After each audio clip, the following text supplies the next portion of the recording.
Hello. Uh, as part of Times of India's Road So Annoying campaign, we have been meeting various key people associated with the road safety of Chennai city. Today we are meeting Dr. Gomathi Karmegam, in charge of the emergency care of Rajiv Gandhi Government General Hospital. Hello ma'am. So doctor, how many traffic accident related cases do we deal with on a daily basis, ma'am? For example, yesterday in Rajiv Gandhi Government General Hospital, in my emergency department, I have received 30 to 35 cases. Okay. Of those, 15 were road traffic accidents. Okay.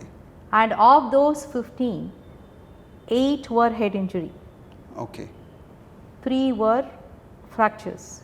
Ma'am, there is data which says 65% of road accidents are due to overspeeding and rash driving, and the fatality rate is also very high. So what kind of injuries patients come to you with on a daily basis, and how are we treating them? How difficult it is to treat them? Any RTA patient who comes to us can have any of these injuries. Okay. They can have head injury, they can have spinal cord injury, they can have chest injuries, they can have abdominal injuries, they can have fractures, they can have an isolated pelvic fracture, or about many a time we have polytrauma. They will have everything, they will have all of it. Okay. So we need multiple specialists. So now the care has to be so intense and so concentrated and so focused on this patient. Otherwise, we will lose him in no time. So every minute counts. So every time a person, when I drive on the road and I see a young boy or girl overspeeding on the bike, my next imagination goes to, if this boy walks into my ED, what would I do?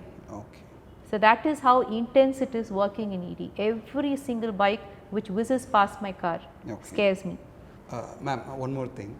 Of late, courts have been sending these traffic violators to the trauma care to experience like how the patients are being treated.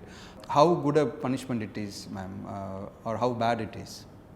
So I don't know if it's a good punishment or a bad punishment, but I have, through my, I think for the past 6 months, we have had nearly 5-6 boys, young boys, who came to me in emergency department. And from day one he was very scared. I remember a young boy, he is a YouTuber from North India.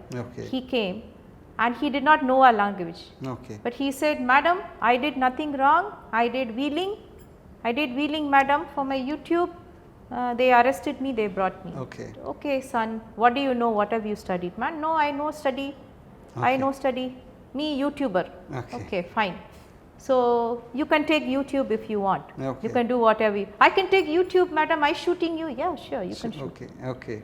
So that particular day, the next day, we had a 19-year-old boy who came in, and we were resuscitating him, and the boy, we had resuscitated him, we gave blood, his BP pulse picked up, and yes, we put in, we had to intubate him, put him on a ventilator, and he was shifted for surgery. So luckily that boy was okay, he survived.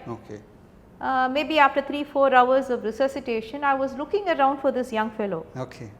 He was nowhere to be found.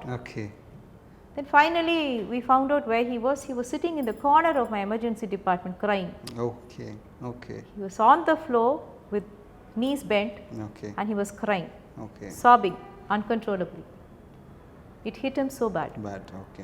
So I was asking him, "What, Bhaiya, you wanted to take a YouTube, what happened?" "Madam, I cannot do it. This is bad, this is so bad.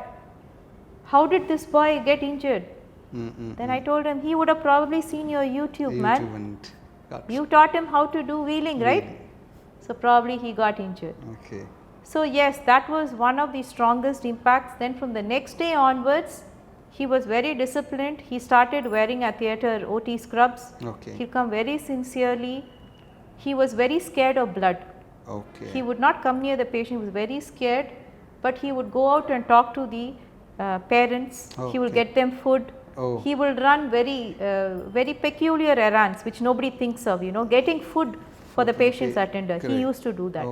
And when he left, he's a very good friend of ours now. So You ask me whether it's a good punishment or a bad punishment. I don't think this falls under the category of good or bad. Yeah. It hits on your conscience so with a powerful impact, you know.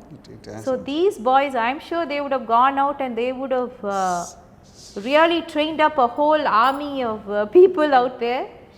And it impacts them in a very big way. Okay. So when they leave our emergency department, they always come with a very humble, when they come initially they will be all robust, but when they leave me, it will always be, madam, take care madam, you are doing such nice work madam, you don't even know who they are, but you are still taking so much of care madam, if anything happens you look after me madam. So that is the impact, and